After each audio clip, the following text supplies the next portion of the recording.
Everyone. सो आज मैं ये वीडियो अपलोड कर रही हूँ बहुत दिन बाद। तो मैं जा रही हूँ नानी के घर सटेड़ी। देख रहे हो चीकू कैसे मेरी गोदी में सो रहा है। बहुत शैतान है, बहुत परेशान करता है। तो जब ये सो जाता है ना तो सबको शांति मिल जाती है। तो हम जा रहे हैं मुरादनगर की नहर के रास्ते से, और हरिद्वार की जो गंग नहर है वो यहाँ से होके जाती है।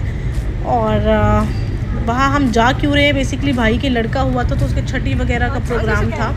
डिलीवरी दिल्ली में ही हुई थी। तो इन्होंने देखो क्या कर दिया है, यहाँ से ना ये पुराना रास्ता नहर का बंद कर दिया है, ये नया रास्ता चालू कर दिया है वाला पुल। और हरिद्वार जो जाते हैं ना लोग कावड़ लेने, तो हरिद्वार का रास्ता भी यही पड़ता है। लोहड्डे वाला पुल जो होता है ये आपका क्या है वो, एक चीतल ग्रैंड रेस्टोरेंट भी है यहाँ पे, होटल, वहीं से होके जाता है। तो हरिद्वार के आधे रास्ते तो हम आ ही चुके थे। देखो ये व्यू है नानी के घर का, और बस नहर क्रॉस करते ही थोड़ी सी दूरी, मुश्किल से 1 किलोमीटर भी नहीं होगा, 500 मीटर की दूरी पे ही मेरे नानी का घर है। तो हम गाड़ी अंदर तक तो नहीं लेके जाएंगे, हम बाहर ही उसको खड़ी कर देंगे और अंदर तक पैदल जाएंगे। ज़्यादा अंदर भी नहीं है, हल्का सा ही अंदर है, एक गली का ही फ़र्क है। ये गाँव के स्कूल आ गए हैं और हम बस पहुँच ही गए हैं।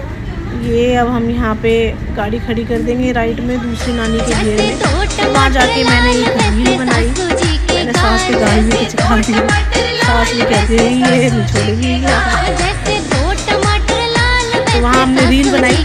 रील मैंने तब तक बनाई क्योंकि भाई दूसरी गाड़ी जो थी जिसमें भाभी आ रही थी तब तक वो आई नहीं थी। फिर भाई क्या हुआ, सब अपने अपने काम पे लग गए। मैं चीकू को लेके बैठी रही, मैं जाती नानी के घर में काम वाम कुछ नहीं कराती, तो मुझे माहौल नहीं मिलता।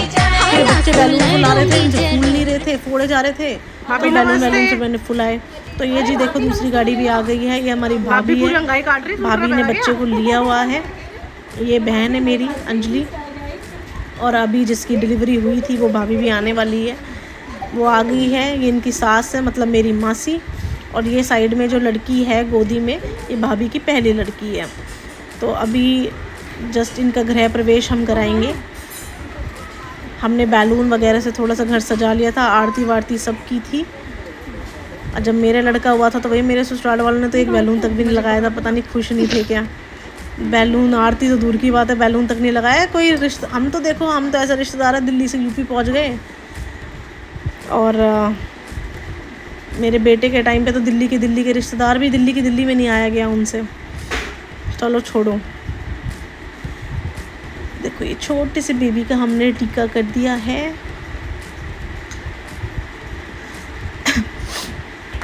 ये भाई है।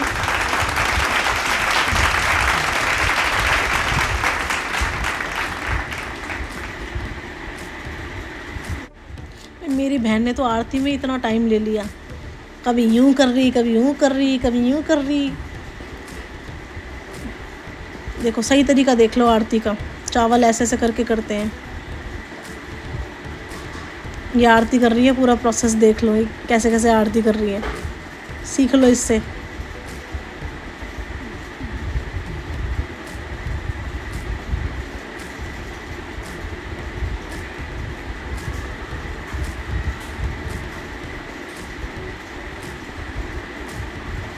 फिर चावल फेंकेगी, और कितनी बार फेंकेगी भाई।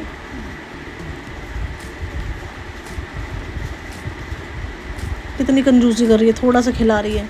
एक्चुअली में ये कंजूसी नहीं करी, भाभी को मीठा नहीं पसंद। लो भाई को भी टीका हो गया। बहुत बड़ा काम किया है इसने। बच्चा पैदा करना कोई छोटा मोटा काम थोड़ी है।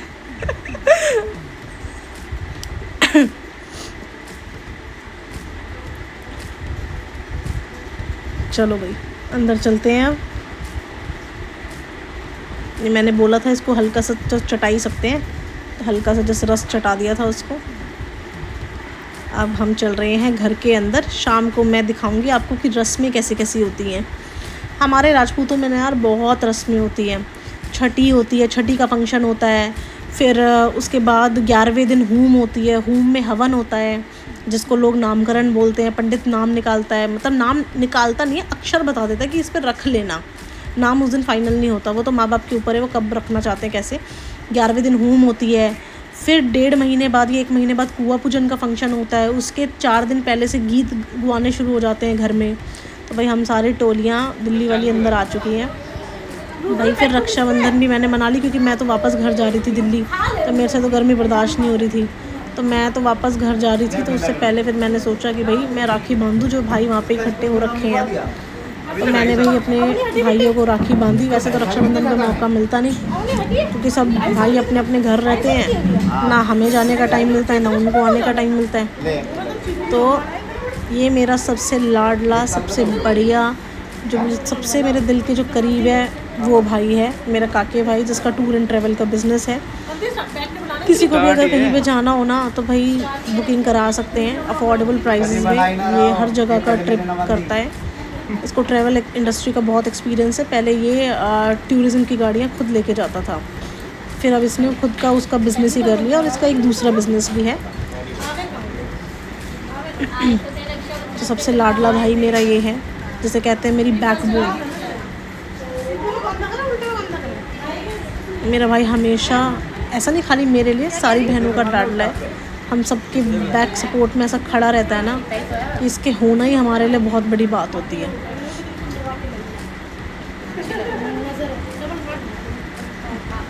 और हमेशा हमारे लोगों के साथ यार ऐसा क्यों होता है कि हमारे जो अपना खून के जो रिश्तेदार होते हैं, मतलब जो पापा की साइड के जो रिश्तेदार होते हैं, उनसे ज़्यादा हमें मम्मी के वहाँ के रिश्तेदार ज़्यादा अच्छे लगते हैं।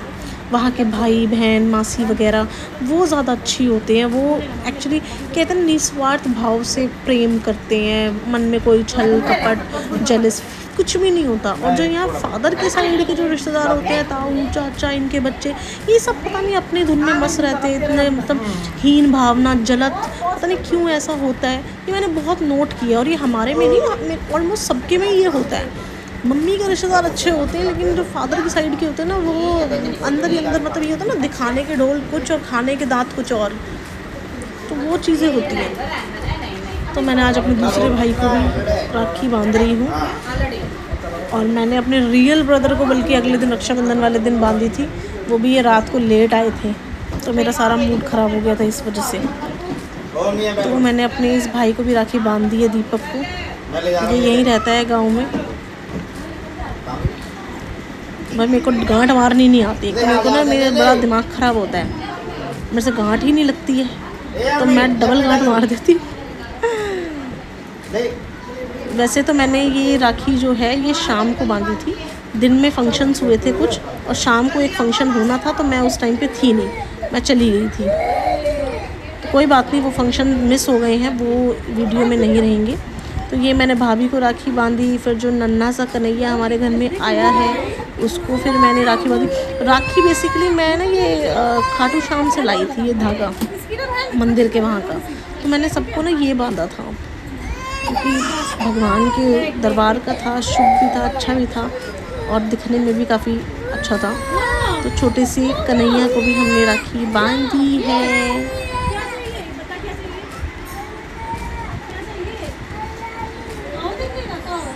इसका वेट बहुत कम है, धीरे धीरे हो जाएगा ठीक। फिर जी मैं अपनी दूसरी भाभी को बांध रही हूँ। भाभी को टीका लगाना भूल गई थी दोनों को, तो मैंने टीका बाद में लगाया, फिर मैंने सबको ही लगा दिया।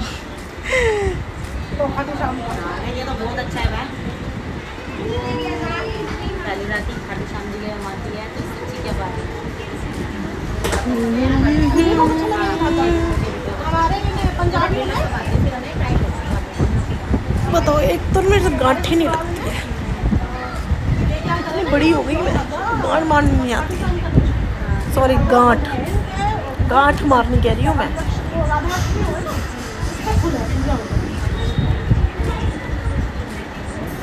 बड़ा लंबा प्रोसेस हो रहा है ना।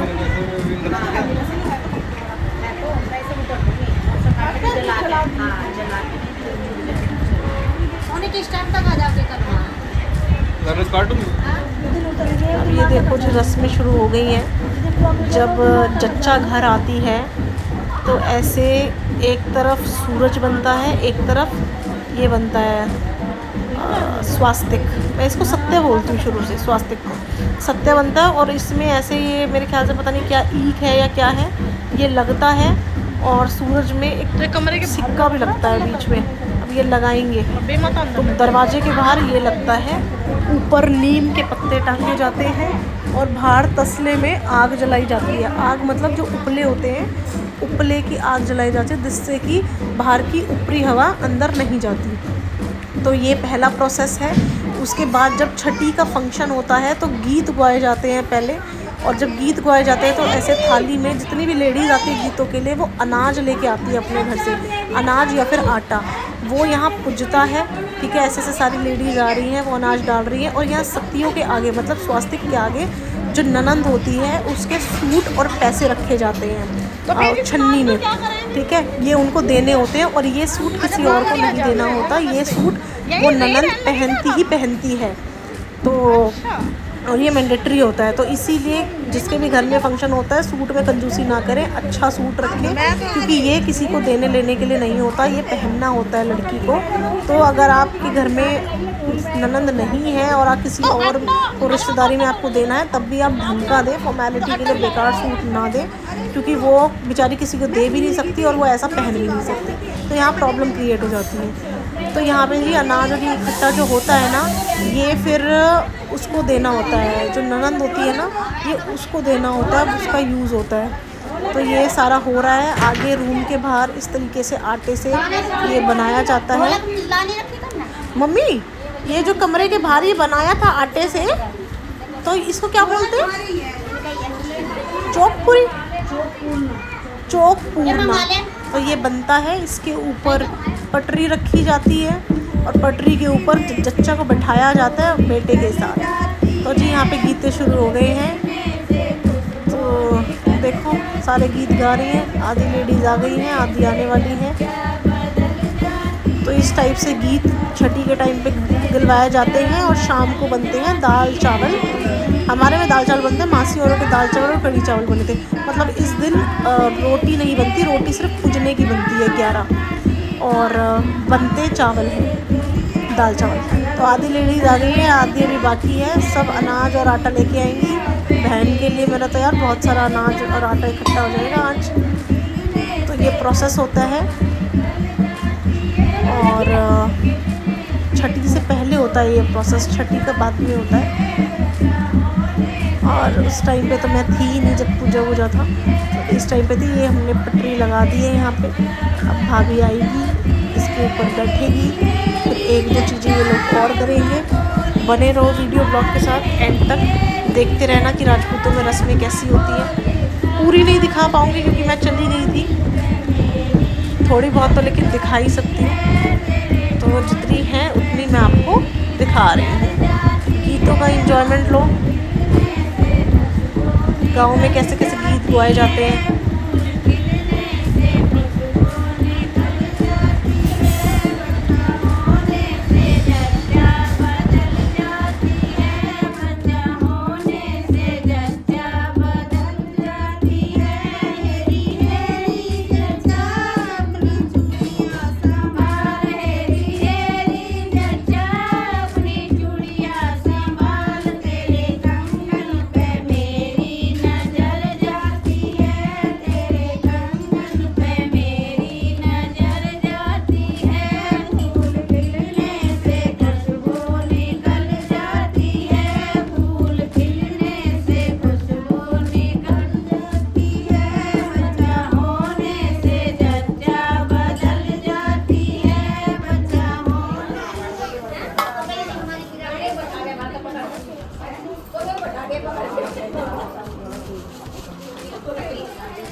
ये ले आए हैं भाभी को, ये ऐसे नीम के ये ऊपर टांगे थे,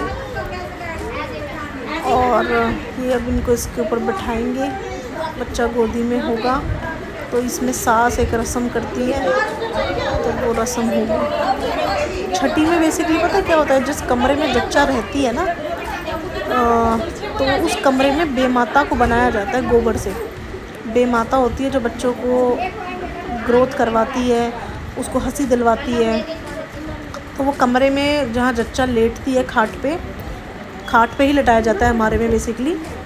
जब तक मेरे ख्याल से हूम तक लिटाया जाता है या कुआं पूजन तक, हूम तक होता है 11 दिन तक, तो जच्चा को खाट पे लिटाया जाता है चारपाई पे।